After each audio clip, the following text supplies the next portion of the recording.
Star Wars Rogue Squadron pushed off to the side, said, nobody surprised ever. And Kathleen Kennedy confirms this. You got the Taika Waititi project instead, who's contributed to Star Wars before.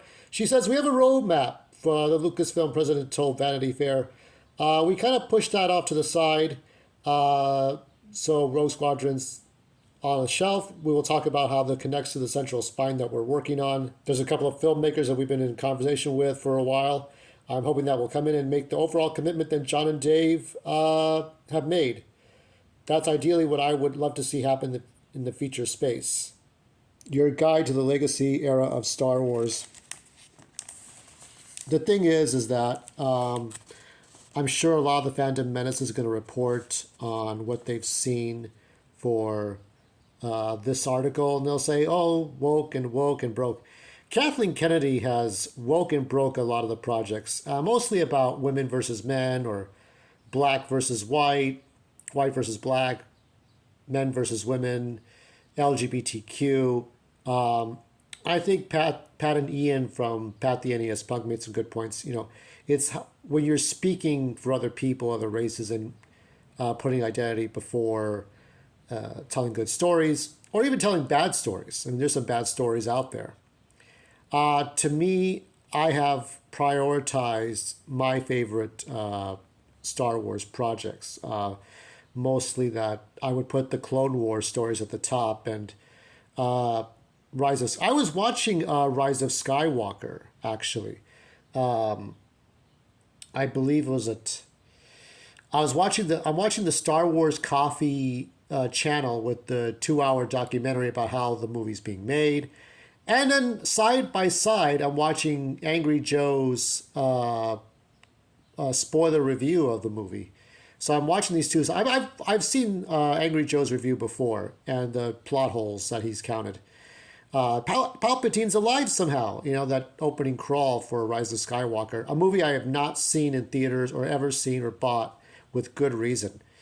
It seems to me, now I move on to other things. There's so many other fictions. You can see Superman and maybe I was going to say The Incredibles, The Minions, or Mario, or whatever, Sonic the Hedgehog. You know, there's so many different. I think I picked up a book about Mark Miller wrote. By the way, what's that book? This is a good one. King of Spies. So many fictions, but Metal Men too.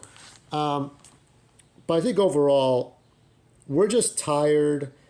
We need to see Star Wars stories that have not been told before.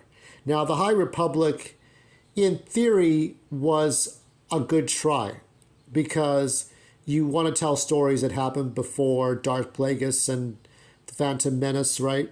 A 50-year-old Yoda doing some cool shit that you can believe could have with dark green hair, right? And he looks cool, right? Like a young Warwick Davis, I guess, with pointy ears. And we want to see Dooku when he's a kid and he's not thinking of being evil. And how did the Jedi come to be? And they've been toying around with all kinds of plots. So, yeah, as far as this goes, I don't care about Rogue Squadron. After Wonder Woman 84, I definitely did not care about it. I don't know if Taika Waititi will do better. Maybe Jordan Peele. Maybe Jordan Peele could tell a horror story. Maybe with a young Mace Windu horror story. Who knows? I mean, there's different ways you can do it. But I'm tired of going to the theater and wasting my time. Because after Last Jedi, I didn't go see Solo. I didn't go see Rise of Skywalker. I avoided all that mess. This upcoming Obi-Wan Kenobi series has to be good. It has to be. The whole thing about Reva, you know, if the leaks are true, it could be that she lost her sister, her best friend, in Order 66, and has no idea that Anakin Skywalker and Darth Vader are one the same, and that her family's probably still alive, and Obi-Wan knows and tells her this, hoping that she doesn't. I mean, Obi-Wan hoped that Ezra Bridger wasn't going to find Luke Skywalker or Darth Maul, so the same could be said for. I mean, if Darth Maul had walked away and got on that ship, would Obi-Wan let him go or whatever? Or for that matter,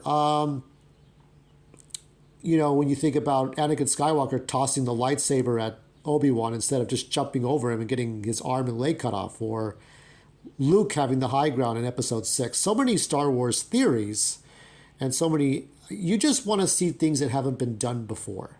And with good actors and a good plot. Now, there's going to be plot holes, and there's going to be some wonky acting somewhere, and there's going to be some Roger Corman moments, if you know what I'm talking about. But after that, we just want to see good projects. That's it. And I'm sure people in the fandom ministry do too, but they kind of get onto that right-wing truck all the time and haul that truck as long as they can. So those are my thoughts. I don't normally do Star Wars news or anything like that, but this is one of the main reasons I don't really give a damn anymore. Whatever happens to Obi-Wan and Vader, we know what happens eventually.